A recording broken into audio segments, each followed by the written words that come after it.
یا کسی گائے سے یہ جان سکتے کہ وہ بیمار کیوں ہے۔ قرآن پاک میں حضرت سلیمان علیہ السلام کے بارے میں آتا ہے کہ اللہ نے انہیں پرندوں کی زبان سکھائی تھی۔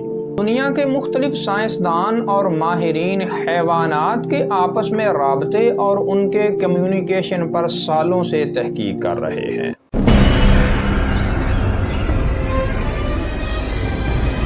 بسم اللہ الرحمن الرحیم۔ معزز ناظرین کرام، السلام علیکم ورحمۃ اللہ وبرکاتہ۔ ناظرین کرام، لائف لائٹ چینل میں خوش آمدید۔ آج کی ویڈیو میں ہم جس ٹاپک پر بات کریں گے وہ یہ ہے کہ موجودہ زمانے یا مستقبل میں جانوروں کی زبانوں کو سیکھا اور سمجھا جا سکتا ہے۔ ناظرین اکرام، کبھی آپ نے سوچا ہے کہ اگر ہم جانوروں سے بات کر سکیں، اپنے پالتو کتے سے پوچھ سکیں کہ وہ کیوں ناراض ہے، پرندے سے پوچھ سکیں کہ وہ کہاں جا رہا ہے، یا کسی گائے سے یہ جان سکتے کہ وہ بیمار کیوں ہے؟ معزز ناظرین، یہ باتیں کبھی کہانیوں اور ناولوں تک محدود تھیں، لیکن آج سائنسدان حقیقت میں جانوروں کی زبان سمجھنے کی کوشش کر رہے ہیں۔ اور آج کی اس ویڈیو میں ہم جانیں گے کہ کیا جانوروں کی زبان ہوتی ہے، کون سے جانور بات کرتے ہیں، سائنس اس بارے میں کیا کہتی ہے، اور کیا قرآن میں اس کا ذکر موجود ہے، اور کیا ہم واقعی سچ میں مستقبل میں جانوروں سے بات کر سکیں گے؟ ناظرین اکرام، چلیے ایک ایسی دنیا میں جہاں جانوروں کی خاموش آوازیں سنائی دیتی ہیں، جانور بھی بات کرتے ہیں۔ جی ہاں، جانوروں کے پاس الفاظ تو نہیں ہوتے، لیکن ان کے پاس اشارے، آوازیں، حرکات اور مخصوص رویے ہوتے ہیں جو ان کی زبان ہوتے ہیں۔ مثال کے طور پر بلی اگر زور سے میاؤں کرے تو وہ کچھ مانگ رہی ہے، کتا اگر دم ہلا رہا ہو تو خوش ہے، اور اگر غرائے تو وہ ناراض اور غصے میں ہے۔ پرندے مخصوص انداز میں چہچہاتے ہیں جیسے وہ صبح کا اعلان کر رہے ہوں۔ شہد کی مکھی ناچ کر دوسری مکھیوں کو بتاتی ہے کہ پھول کس طرف ہے۔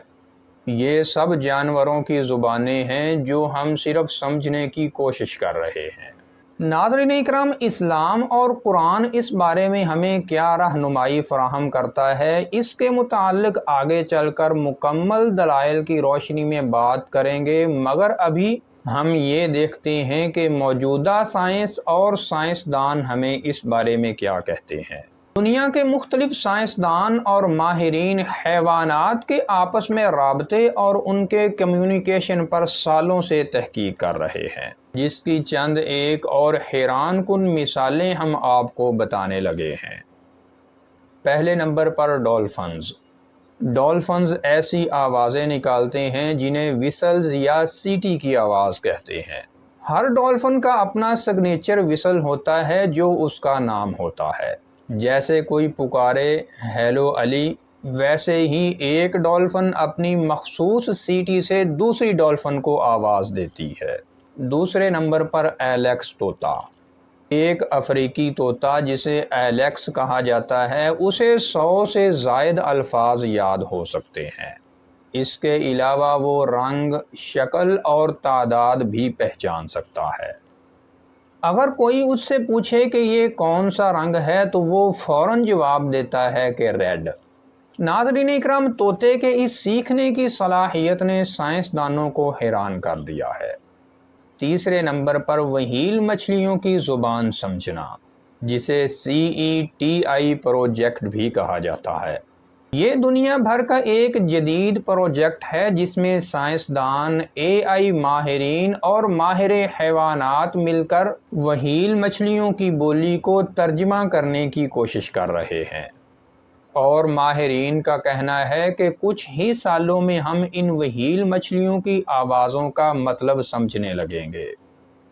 چوتھے نمبر پر آتا ہے the language of dance and the bee, یہ شہد کی مکھیوں کا ڈانس اور ان کی زبان۔ ناظرین کرام، جب ایک شہد کی مکھی کوئی پھول ڈھونڈتی ہے تو وہ واپس آ کر مخصوص زاویوں میں ناچتی ہے۔ دوسری مکھیاں اس کے ناچ سے اندازہ لگا لیتی ہیں کہ کھانا مطلب پھول کس طرف ہے اور کتنی دور ہے۔ گویا ڈانس کرنے والی مکھی ایک مکمل نقشہ بنا رہی ہوتی ہے، وہ بھی بغیر الفاظ کے۔ اب سوال یہاں یہ پیدا ہوتا ہے کہ کیا سائنسدانوں کا یہ شروع کیا ہوا پروجیکٹ جانوروں کی زبان سیکھنے کے متعلق کام کرے گا؟ تو جی ہاں ناظرین، آرٹیفیشل انٹیلیجنس AI اور مشین لرننگ کے ذریعے سائنسدان آوازوں اور حرکات کے پیچھے پیٹرن پہچاننے لگے ہیں۔ اگر یہ پروجیکٹ مکمل طور پر کامیاب ہوتا ہے تو مستقبل میں اس کے کیا کیا فائدے اور تبدیلیاں ہو سکتی ہیں۔ جانوروں کے لیے ایک ٹرانسلیٹر زبان کو سمجھنے والی ڈیوائس آ سکتی ہے۔ کسان گائے یا بکری سے اس کی تکلیف پوچھ سکتے ہیں اور پالتو جانور ہمیں بتا سکتے ہیں کہ وہ کیا چاہتے ہیں۔ یہ تمام کام صرف سائنس فنکشن نہیں بلکہ مکمل طور پر سائنس ہے۔ اور اب ہم آخر میں اس موضوع کو اسلامی رہنمائی اور قرآنی تعلیمات کے سامنے رکھتے ہیں کہ ہمارا دین اس کے متعلق کیا کیا معلومات فراہم کرتا ہے۔ قرآن پاک میں حضرت سلیمان علیہ السلام کے بارے میں آتا ہے کہ اللہ نے انہیں پرندوں کی زبان سکھائی تھی۔ سورۃ النمل کی آیت نمبر 16 میں اللہ کا فرمان ہے کہ حضرت سلیمان علیہ السلام نے اپنی قوم سے کہا کہ اے میری قوم، مجھے پرندوں کی بولی سکھا دی گئی ہے۔ اور پھر اسی سورہ میں جانوروں کی زبان کے متعلق ایک دلچسپ واقعہ بھی موجود ہے کہ جب حضرت سلیمان علیہ السلام کا لشکر چیونٹیوں کے پاس سے گزرا تو ایک چیونٹی نے کہا، اے چیونٹیوں، اپنے بلوں میں داخل ہو جاؤ، کہیں سلیمان اور اس کا لشکر تمہیں کچل نہ دے اور انہیں خبر تک نہ ہو۔ ناظرین اکرام، حضرت سلیمان علیہ السلام یہ بات سن لیتے ہیں، گویا وہ جانوروں کی زبان سمجھنے کی صلاحیت رکھتے تھے۔ یہ واقعہ سائنسدانوں کے لیے ایک انسپائریشن بن چکا ہے کہ شاید یہ صلاحیت انسان میں سلیقے اور تحقیق سے پیدا ہو سکتی ہے۔ یہاں پر ایک دلچسپ اور حیران کن سوال یہ پیدا ہوتا ہے کہ کیا جانور بھی ہم سے بات کرنے کی کوشش کرتے ہیں؟ اس کے متعلق بعض ماہرین کا کہنا ہے کہ جانور بھی ہم سے بات کرنے کی کوشش کرتے ہیں مگر ہم انہیں سن نہیں پاتے۔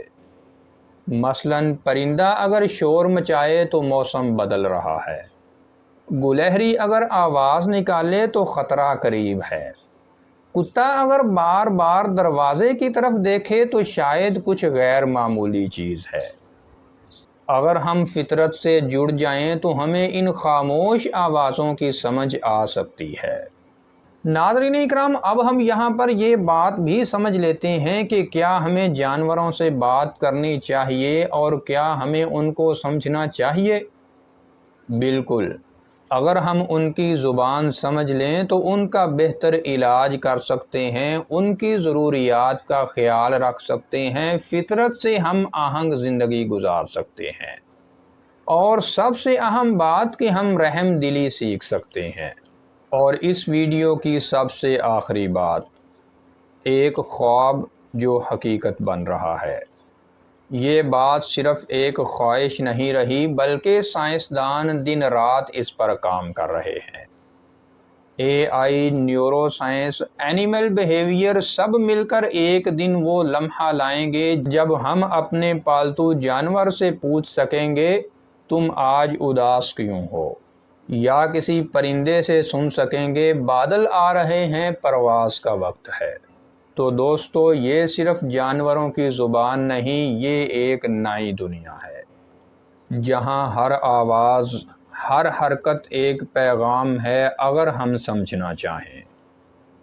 تو ناظرین اکرام، یہ تھی آج کی ویڈیو، اور اگر آپ خوابوں کو کنٹرول کرنے کے متعلق ویڈیو دیکھنا چاہتے ہیں تو اوپر آئی کے بٹن پر کلک کر کے دیکھ سکتے ہیں۔ السلام علیکم ورحمۃ اللہ وبرکاتہ۔